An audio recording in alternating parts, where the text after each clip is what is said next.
Hello, welcome to Anger, Sadness, and Envy, the Rampancy.net podcast. My name is Narcogen. I'm the webmaster of Bungie fansite Rampancy.net. I'm here with Blackstar of Blackstar Productions. That's me. Unfortunately, for this episode, Cody Miller and Miguel Chavez were unable to join us. We're going to be looking this week at Halo Reach's second level, which is Oni Sword Base. And what we've done is a little bit different for this episode. We've actually got about a video that lasts about 30 minutes with a run-through of the level. And we're just going to take a look at that video and comment as we go. So, got the video here queued up. Blackstar, you all ready? I'm ready to go.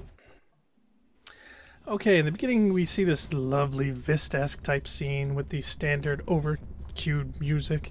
And, of course, you see this different skyline because we're on a whole different planet, different sun. But it definitely gave me the feel of the original Halo game, Silent Cartographer. I really got the... Really? Yeah, strangely enough, because, well, you're in a vehicle, you're approaching the landing zone, you've got enemies to deal with, and you see the characters inside them, so I got that feel to it.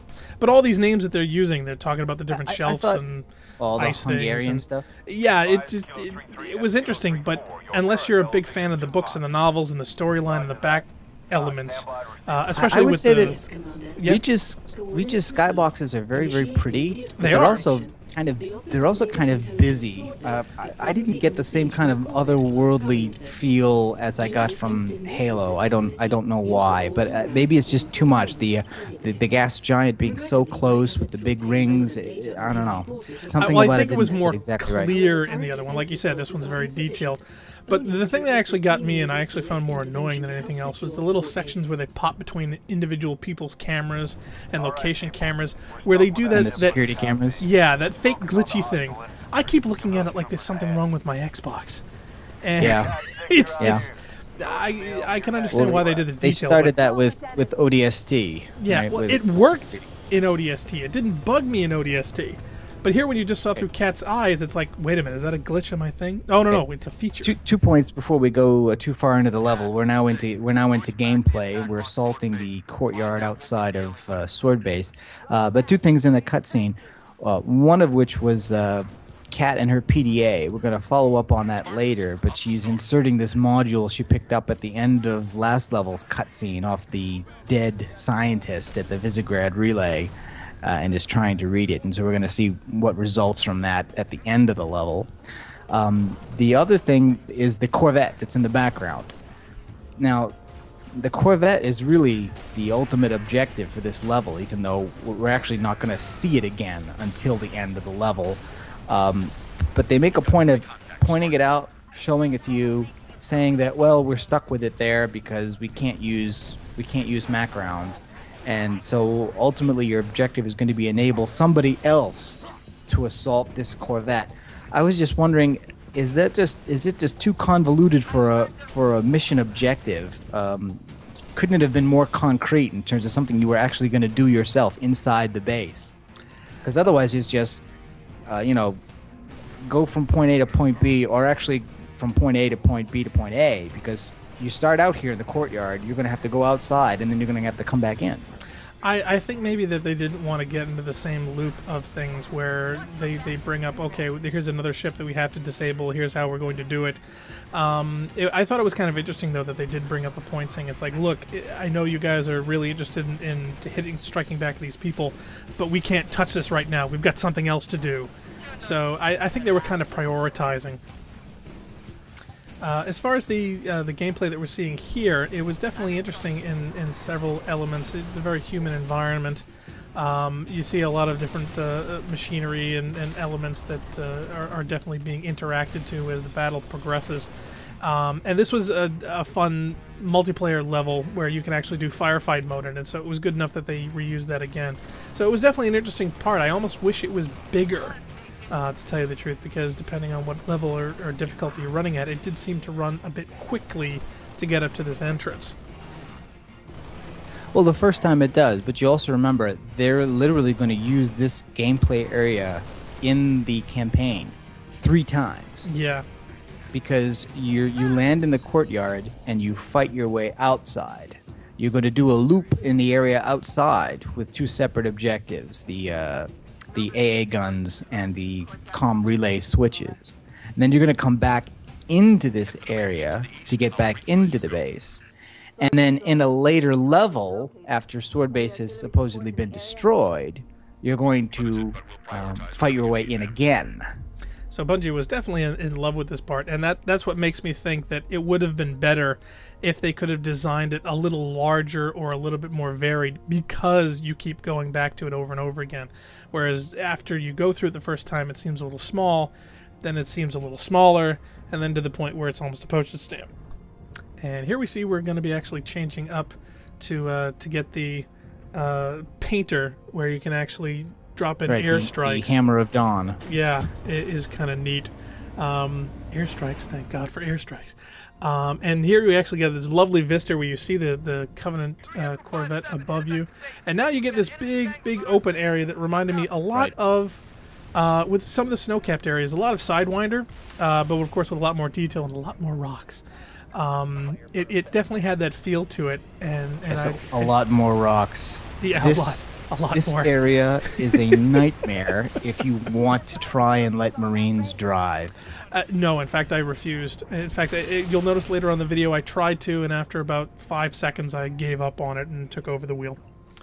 On the playthrough I did to prepare for this podcast, actually, not in this portion, but in the portion when you come back inside the base and you're fighting not wraiths but revenants, I actually did let a Marine drive, and there was one run where I actually survived. Really? I was really surprised. Now, notice here you see another drop-off Warthog scenario, and this was definitely, a standard, either a silent cartographer moment or assault and controller. or assault and controller moment. It was definitely a throwback to the original Halo 1 feeling that you got when you saw that Warthog drop off. It definitely brought back a lot of memories. Most of them very, very good. How does that guy get into the gunner's seat before the Pelican drops it off? He has to be in it when the Pelican picks it up. Yeah, you'd think, but and as you can see, watching him drive was just an exercising in serious pain. So here, yeah, we have a choice of swinging right, which I actually thought about going to, and then, of course, there's the swinging left. And you hear the dialogue where Kat's talking about where to go. She mentions that the composition is east. So looking on the compass, I decided to go that way, to go east. And I think that's where they want you to go, to tell you the truth. The whole area seems designed to lead you left. Although it's interesting to note that the NPC, of course, will confirm your choice as the correct one, no matter which one you choose. Yep. So if you go left, Kat will agree with you that you should do the guns first, and if you go right, Kat will agree with you that the comm relay should be first. But it's very pretty. I mean, the landscaping, the range of with the trees with the rocks, and then of course you have these giant iceberg sections. It's a lovely vista. I almost wish that, unfortunately, that the gameplay combat area was actually larger, and the skybox was a little bit smaller. Right. Now here, another thing to note about which way you go. You approach this area, of course, and that Revenant is immediately alerted to your presence. Yes, and he's down in the middle hiding. There are jackals on the high areas of both structures with needle rifles. And that's what happens if you approach from that direction. And it seems like the encounter is designed for you to approach from that direction. When I did it the opposite way, I had a couple of ghosts to fight between the AA gun area and here. But when you come down here, there's actually very little resistance. The switch that is your first objective, instead of being on the opposite side of the playfield, is on the side you're on, easily accessible.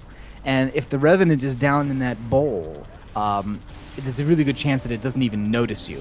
And so you can take out the skirmishers without causing any problem, and you can hit that first switch, and it's a lot easier. It was, at least I found it to be a lot easier to approach from that side. Absolutely. In fact, I actually finished and went over to the opposite side, thinking that there might have been some other elements to combat, but unfortunately, no. Of course, this is being one of the lower difficulty levels because I wanted to make it a smooth transition and going, so we don't see tons and tons of enemies like you would with higher difficulties. But it's definitely an interesting position. It is your standard, flip a switch and move on type stuff, but the detail and the design of the buildings is good. And here we actually get a chance to see a spirit drop in after you finish the first switch. So Right. you get another listing of enemies coming right down on top of you and trying to avoid those hits from the vehicle above. Right. Now we talked last time about the spirit, about whether it was a good idea for them to bring that back. Now here we've also got, as we mentioned, that Revenant. That's technically a new vehicle for Reach, although it's similar in some respects to the Spectre that we had in Halo 2, which was also similar to the red vehicle that you see in the E3 2000 video. The Revenant, of course, its weaponry and complement is a little bit different. It's a little bit smaller than the Spectre. It only seats 2. Its plasma cannon is more like a mini version of the Wraith's cannon instead of a plasma turret. Yeah, And I like it's, the plasma controlled turret. by the driver and not by the gunner. The gunner is just using his own weapon. How do you like the Revenant? I do like it. It actually is terribly effective in certain circumstances. I think on some of the higher difficulties, though, they either weakened it or they just overloaded some of the characters where it's not or it doesn't seem to be as effective a weapon. In Covenant hands, it's deadly. It can absolutely be probably one of the most lethal things on the battlefield if you get in a bad position. I've actually had more problems with those than I have on some of the other vehicles. I have to say, I really liked the gun in the other vehicle in Halo 2. I love that high cyclic rate, really sharp beam type weapon. Whereas in this one, yeah, you get more of the Wasn't lobbing that turret plasma almost effects. completely ineffective though? Because I always Yes. remember reading basically that you couldn't hit anything with it, especially in that later stage as you're approaching Delta Halo's control room, Absolutely where you're nothing. fighting banshees and following along with the scarab. That these turrets were very damaging to you, but once you got into a vehicle that had one, they were really they were pea shooters. Absolutely, it was totally useless, but man, did it look and sound cool. I think that was one of the coolest guns in the game. Tell you the truth, it absolutely was as effective as spitballs, but yeah, it was definitely neat. Whereas this one, you get the red plasma bolts that arc as opposed to the purpley blue ones. And but yeah, it definitely is a vehicle that is more effective in certain circumstances, like in the others. So the balance is definitely there. It's not one of those end-all be-alls, but it was weird. It was definitely something different. It was new. It wasn't anything based on anything you'd seen before. So this was the first time we actually got a chance to get a brand new vehicle. Yeah. Interesting to watch you here play around with the warthogs. This is another area where, because you can get multiple warthogs, it's great for co-op. If you want to have 2 drivers instead of a driver and a gunner. But the other thing that occurs to me, there was an interview I think that came out this week talking with a couple of guys from Bungie about Reach. I think they talked to Chris Butcher and Jamie Griesemer, and I think Jamie was a guy who basically said that Halo kind of started out. The reason why Halo transitioned from being an RTS to being an FPS was the Warthog, was because it became so cool to watch Warthogs go over the terrain that they decided that they wanted to drive it, and so it became a third-person shooter. And then once you were driving the Warthogs, people wanted to get out and shoot things, and so that's how it became a first-person shooter. I believe it. I have no doubt in my mind because yeah, getting, especially as you can see some of the angles here, looking up on close on things, using the vehicles and using them on particular enemies is a loads of fun, and not having that, looking at an RTS stuff, it gets pretty boring pretty quick. Whereas here you're much more part of the action and part of the events going on. I mean, you're looking at these landscapes and stuff, watching other players do this stuff. It's certainly not as exciting as Oh, really? experiencing it Now, see, yourself. for me, it is actually these third-person views that remind me of playing Myth. I love these. Really? I love this almost as much as playing the game itself. I like playing a video and then playing it back and then watching the playthrough from the Covenant perspective and kind of moving around behind the battlefield. I find it terribly amusing. I like to see it, but much more for the artistic aspect of it, as opposed to if this were a game where I was only watching it from this perspective, like if you Okay. were doing a SimCity or a SimEarth. So here we've arrived at the AA gun area, and a couple of notes about this. Now there is that silver elite that's on the top of that central structure, and I think I'm not sure if on this difficulty level, but I think on normal and above, he's got the Covenant plasma weapon that fires plasma He grenades, does. He has that one. and the projectiles not only stick like plasma Oh no, grenades, not but they that one. also He has the other seek one. and they seek on infantry. Yeah, I think here he's probably just got It's the the plasma. plasma repeater. Yes. But I think it definitely on heroic and legendary, and I think maybe even on normal, he's got the infantry seeking weapon. Now it's funny because this particular level you get a chance to use in Firefight, but it's at a different time of day. It's near sunset where everything turns Yes. a very, very deep hue of red. I almost wish that you had the option of doing it during the day because I think this level looks so much nicer during the day. I mean, the backdrop that they have for the combat action and the elements of the characters and Yeah, how I they can move. see here. By the way, the elite here has only got a concussion rifle, Yes. which is I mean.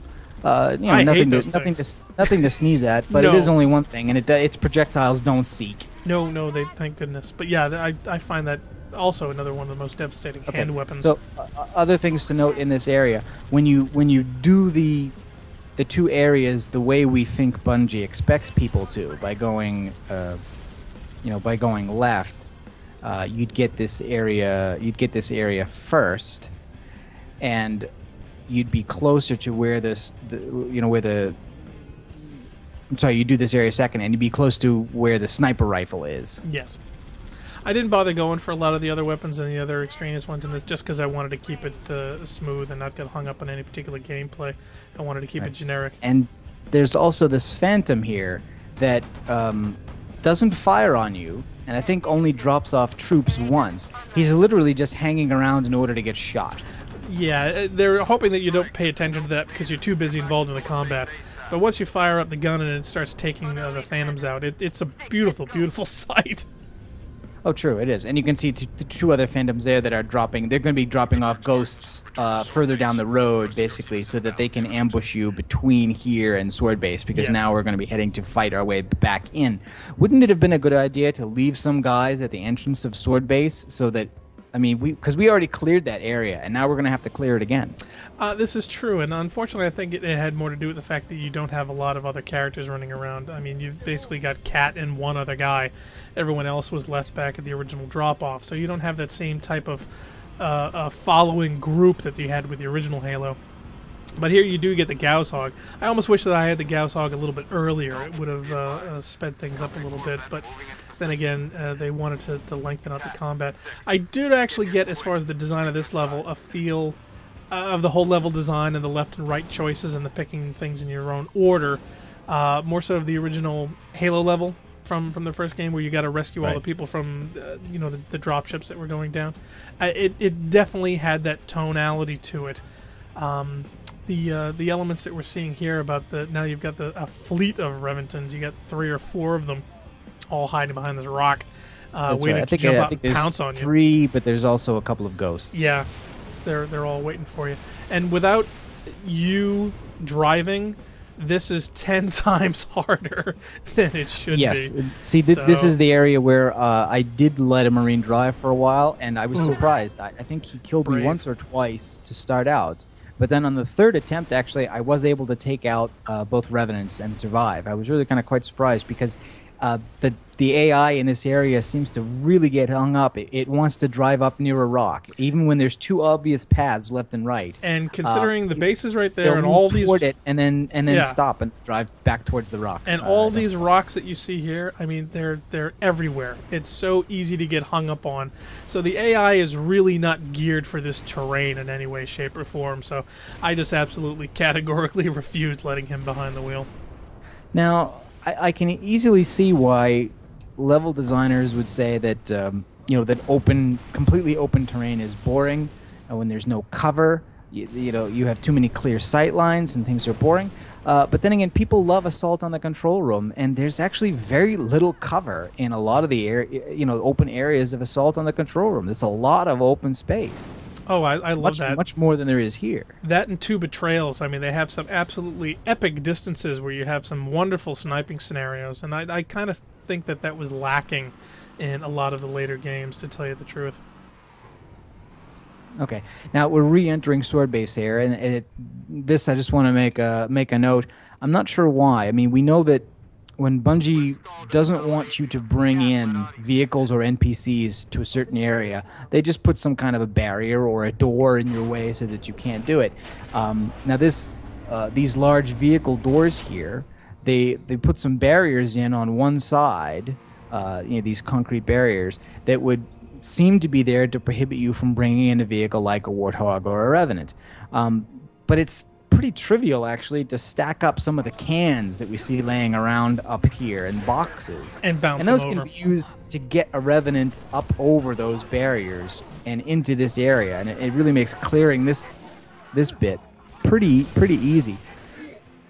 Do you think that Bungie did that intentionally to let people bring in a vehicle if they wanted? Because they could have been really easy just to make a door too small for it to get through. I think to a certain extent Bungie realizes that the people that are going to try this stuff are going to try it anywhere and everywhere that they can, and the people that they're not interested in doing that, they aren't going to make it obvious or easy, because Bungie has a certain way and a certain desire for you to behave and to do certain things at certain times, and they're going to design their levels to do that. So I think the barriers they put there for a reason, saying, okay, vehicle time over, and if people aren't ready to do that, sure, they're going to goof things up. But that's why the Right. doors are Because almost so wide. I And always bring a Revenant in here to take out these two hunters. yes, it's a lot easier. They want you to use the shotgun, though. As you come in here and you see the shotgun Yes. around the floor, they want you to do it. And the hunters, they've always wanted you to feel as if it's right in front of you and you're dealing with this giant 14-foot alien creature. So doing it from a Revenant or another vehicle at this point, it kind of takes away the intent.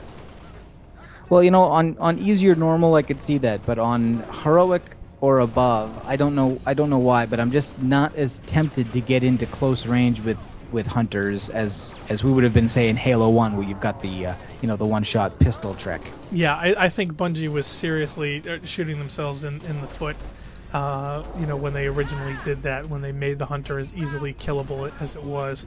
And even as you see now, I mean, people are shooting it in that weak spot, and the thing is still not going down.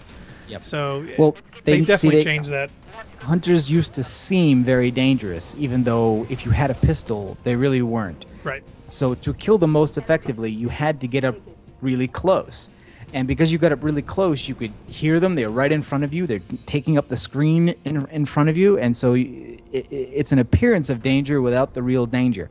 Hunters now are really dangerous. They're And really dangerous to they get feel close to. Yeah, they feel it. But it's not significantly easier to take them out from close range than it is from a distance. The inside the building now, you go through one elevator with Cat, and you have a chance to change up your weapons or change up your armor abilities. I tend to just keep running on because I find that more effective in getting out of danger.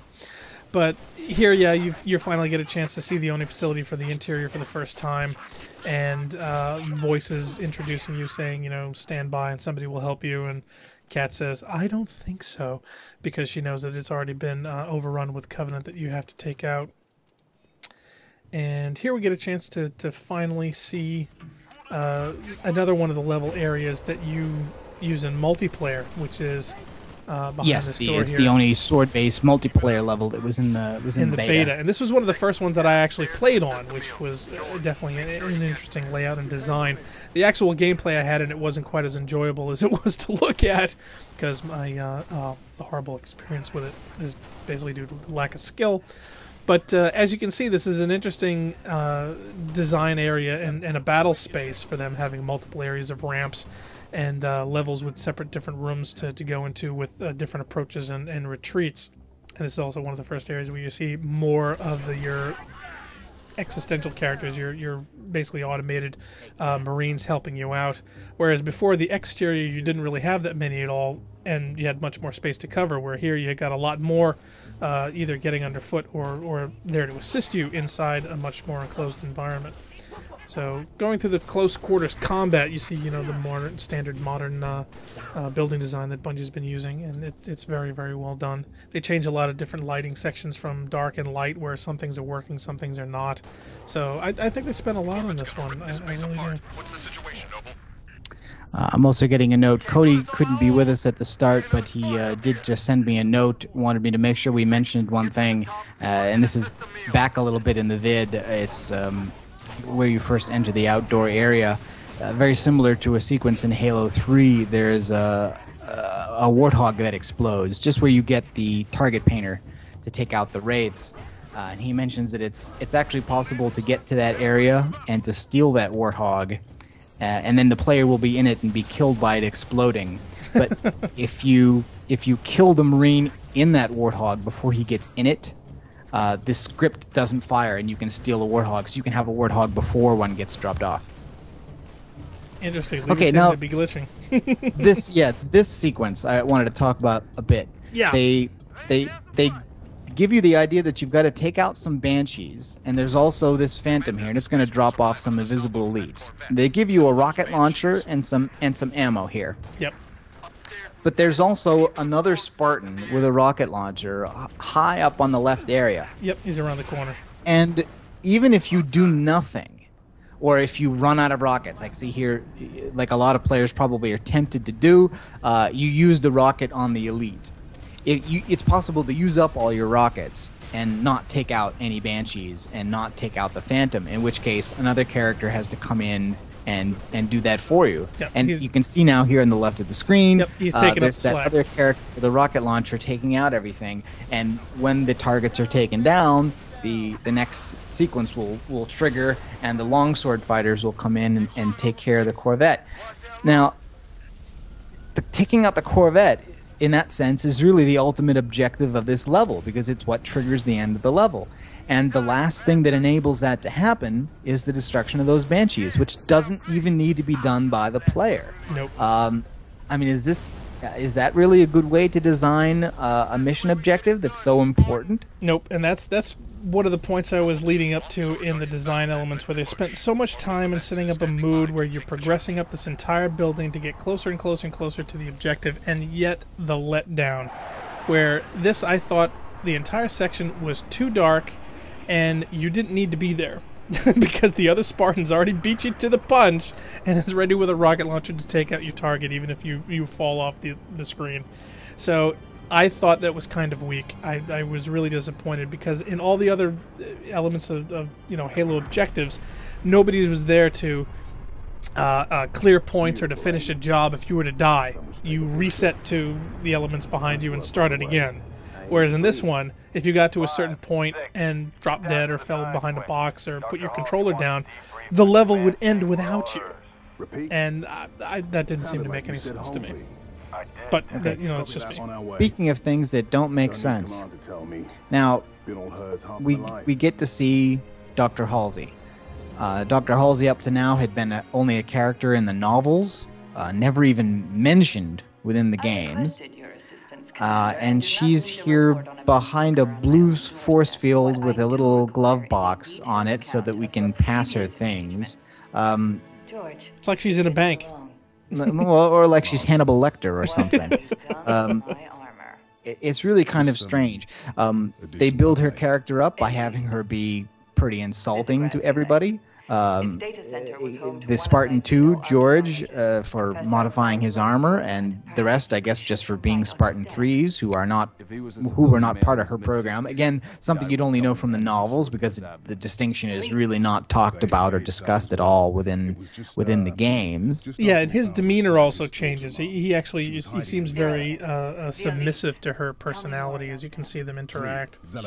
So, yeah, and of course she's not interested in what Carter thought he was doing or his orders, and she's not interested in dead scientists and their scared daughters. Yeah. She's interested in what the elites are after, and she talks about zealots and the fact that they're after artifacts of importance. But apparently also they're after random flash drives that are in the pockets of Hungarian scientists in the basement of communications relays. Who have found something terribly important. So somehow the Covenant knew that what he had was important archaeological data, and he was on his way to a comm relay to send it to Halsey. They managed somehow to take out the array to stop him from sending it and kill the scientist, but not get the data because we took it By accident. I, it's an amazing set of coincidences. And then beyond that, in the first mission, our goal was to get the comm relay back online. And on the way to that mission, we actually lose radar contact with headquarters, such that by the end of the level, and the comm relay is irreparable, we actually have to call our boss back on a landline. But here, Halsey tells us that she knew that Kat was trying to hack into this data on her iPad, And that's how she knew. in the helicopter. So apparently you can go completely dark on a colony world because the satellite dish has gone offline. But there's a pervasive wireless network that's going to alert Catherine Halsey in her basement if you try and open up a flash drive. It's a way of the future. There's a lot of arbitrary details that they do spend a lot of time queuing up, and yet the significance of them is not explored or delved into in any way, shape, or form, or given the player to have any contribution to it whatsoever.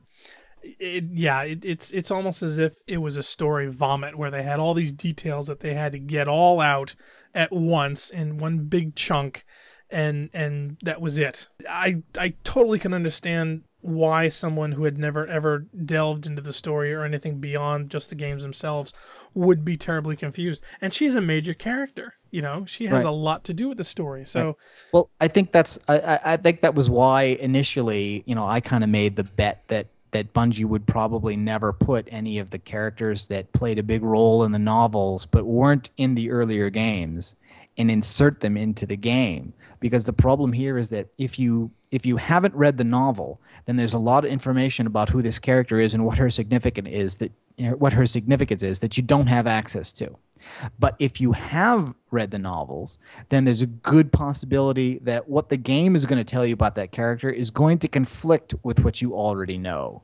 and you see, well, we've got that problem with the whole plot of this game, such that people are looking at and saying, hey, that's not what happened in the Fall of Reach novel. Right. There are all these other things going on that we're not seeing. The timelines don't seem to quite match up. Maybe not literally, but it doesn't seem to make sense how things proceed in this plot if the events in the book are also happening around the same time. Well, yeah, they painted themselves into a certain story corners and a couple of elements. Okay, well, I think the level is an awful lot of fun to play. I always find Halo levels fun to play when they're outdoors and when they involve vehicles, and there's actually very little traditional indoor corridor crawl. Most of it occurs within that area that Bungie used as a multiplayer stage in the beta. But that's it for Oni Sword Base, which is the second playable level of Halo Reach. Join us next time on Anger, Sadness, and Envy when we'll look at Nightfall, which just starts out with a good bit of evening sniping, very similar to Truth and Reconciliation from Halo 1.